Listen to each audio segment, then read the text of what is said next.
वाल्मीकि रामायण में लिखते हैं कि यद्यपि ये सोने की लंका है, लंका सोने की है, लेकिन मेरे को नहीं रुक रहा है, मेरे को अच्छा नहीं लगता है। राम जी कह रहे हैं क्यों कि जननी जन्म भूमस्य च स्वर्गादपि गरीयसी, माँ और मातृभूमि ये स्वर्ग से भी बढ़ के है। अपनी माँ जिसने जन्म दिया और जहां जन्म लिए जिस धरती पर, हम लोग इस धरती पर जन्म लिए भारत भूमि में, तो ये एक भारत माता कहते हैं कि नहीं। तो ये राम जी कह रहे हैं कि जननी जन्म भूमि से स्वर्गादपि गरीयसी, हे लक्ष्मण माँ और जन्मभूमि ये स्वर्ग से भी बढ़ के है। लंका सोना पाना का जगह है कि नहीं, जल्दी तैयारी है कि नहीं। तो कहने का मतलब है इस भाव को समझने और जानने वाले लोग बाहर भी हैं, लेकिन हमारे सैनिक अच्छी तरह से उस बात को गांठ बांध के खड़े हैं और वो कह रहे हैं कि वन में जाके तप कर करके मोक्ष न हमको पाना है, हमको तो निज मातृभूमि हित जीना है मर जाना है। माने देश के हित जीना है, देश के हित मर जाना है। अगर देश के हित में मरने की भी बारी आए तो वही स्वीकार। अब वो तो हम कह रहे हैं भले कि मर जाएंगे, लेकिन असली कह रहा है सैनिक, वो सचमुच मर जाता है। हम लोग हो सकता है कि डर के फिर बात बदल लें, है कि नहीं। हाँ, लेकिन वो बात नहीं बदल सकता है क्योंकि वो शपथ देकर वो देना है कि नहीं। तो वही वो कह रहा है सैनिक कि वन में जाके तप कर करके मोक्ष न हमको पाना है। मुक्ति के लिए तपस्या करने लोग जाते हैं, भजन करते हैं, कहता है ऐसा कुछ नहीं। सैनिक जो राष्ट्र प्रेमी है, जो अपनी माँ का प्रेमी है, भारत माता का प्रेमी है, जो भारत माता का प्रेमी होगा वही अपनी माँ का प्रेमी होगा, है कि नहीं।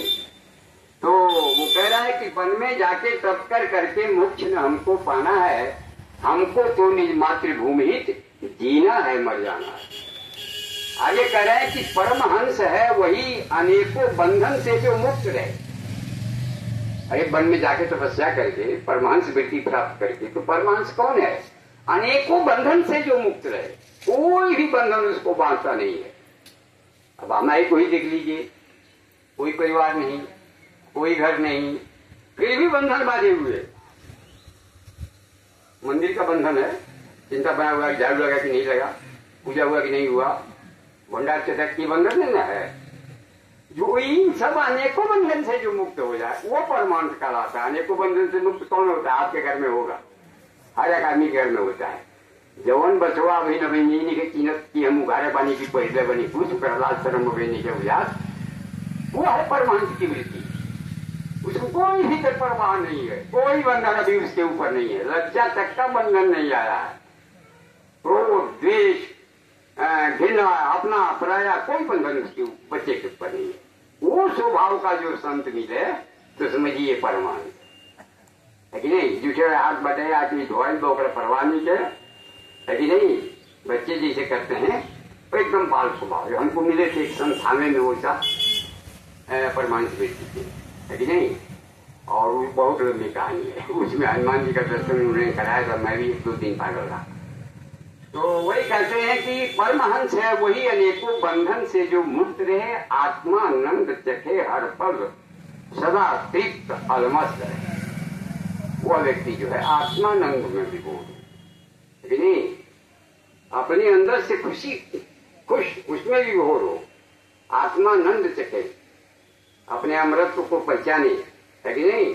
और सदा तृप्त, कभी अभाव अपने को नहीं दिखावे कि हम रहा ही नहीं खे तो हम नहीं खे, हम रहा ही नहीं खे तो हम नहीं खे। एक दूसरे को आप देखिएगा आगे तो एक से एक बड़े, एक से एक बड़े। अब विश्व भर में सबसे बड़े कौन? 3-4 महिलाएं हैं जिनका नाम आया है, 3-4 अरब वो हैं जो सबसे विश्व में धनी हैं। इसमें एक अपनी सोनिया जी भी है, सोनिया जी है ना, विश्व में सबसे धनी लोगों में, है कि नहीं। तो एक से एक है, लेकिन जब अपने पीछे घूम के ताकिएगा तो आपसे भी गिरी हुई स्थिति में लोग दिखाई दे रहे हैं। कि फूल के नीचे टेंट बने, प्लास्टिक टांग के वही में रहा था, वही में बाल बच्चा बा, कब ये गाँव में तो कब वो गाँव में गाड़ी घोड़ा पलट के घूमता, है कि नहीं। ऊपरों से नीचे ताकत तो अस्तर बने की भिक्षा तो लोग मांग रहे हैं, है कि नहीं? तो वही कह रहे हैं कि आत्मानंद चखे हर पर सदा तृप्त अलमस्त रहे। जो परमात्मा ने दिया है उतने ही में मगन लो। अन्याय से धन मत कमाओ, ये नहीं कि धन मत कमाओ, खूब कमाओ, लेकिन अन्याय से मत कमाओ। अन्याय से वही कि कोई चुरा लिए नहीं, लूट लिए नहीं, ठग लिए नहीं, धोखा दे देनी, ये अन्याय का होगा। चाहे रिश्वत ले लेनी। अब बताइए ना, 1 लाख रुपया पालने वाला तनख्वाह अफसर अपने ही ब्लॉक में चलते देखी कि 300 रुपया कमाने वाला मजदूर से वो 500-200 रुपया रिश्वत ले रहा। जौन मजदूर 300 रुपया रोज कमाता और 1 लाख रुपया महीना रोज कमाता, लेकिन वो गरीब से वो पैसा ले रहा।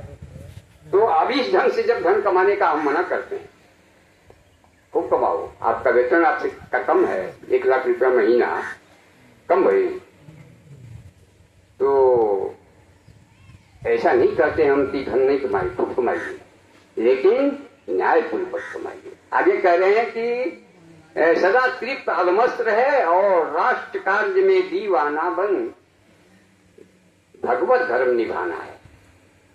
मैंने अपने राष्ट्र के लिए हमेशा तैयार रहिए, तन मन धन से, क्योंकि आपका राष्ट्र अगर नहीं रहेगा तो ना आपका धन रह पाएगा, ना आप रह पाएंगे, ना आपका परिवार रह पाएगा।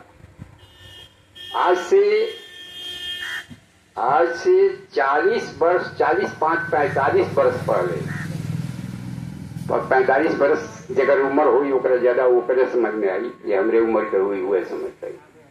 आज से 45 वर्ष पहले जहां अभी पहलगांव में घटना हुआ है, उसी पूरा कश्मीर में एक दिन मस्जिदों से ऐलान किया गया कि काफिरों, हिंदू नहीं काफिरों, अपना अपना धन, अपनी अपनी औरतें छोड़ दो और 24 घंटा के अंदर ये घाटी छोड़ के भाग जाओ। अपना धन, अपनी घर की औरत ये छोड़ दो, और नहीं तो 24 घंटा के बाद से सर जो है कलम कर दिया जाएगा। अब तो घबरा गए जो वहां हिंदू थे, भागने लगे, और 24 घंटा के बाद जो रुक गए, जो लालच में पड़े कि है सेव के बगीचा हमारा है, 20 बीघा बा है, लकड़ी के कई मंजिला महल बा, है कि नहीं, तो जिस प्रलोभन में पड़ गए वो काटे गए, पकड़ गए। 24 घंटा के बाद वो मारना करना शुरू किया, तब लोग भागने लगे। कई लाख आकर के कश्मीर के हिंदू जो है भिन्न शहरों में बसे हुए, अभी तक बसे हुए, अभी तक नहीं गए। अगर जाते हैं तो उन्हें मार दिया जाता है कि नहीं, जाते हैं तो उन्हें मार दिया जाता है। लेकिन अब की लड़ाई में ये सरकार ही निश्चित रूप से भूल के कह दे दिया कि कोनो भी आतंकवादी घटना अगर हो गई देश में तो समझा जाए कि युद्ध चालू है कि नहीं, एक दूसरा पूछना नहीं है।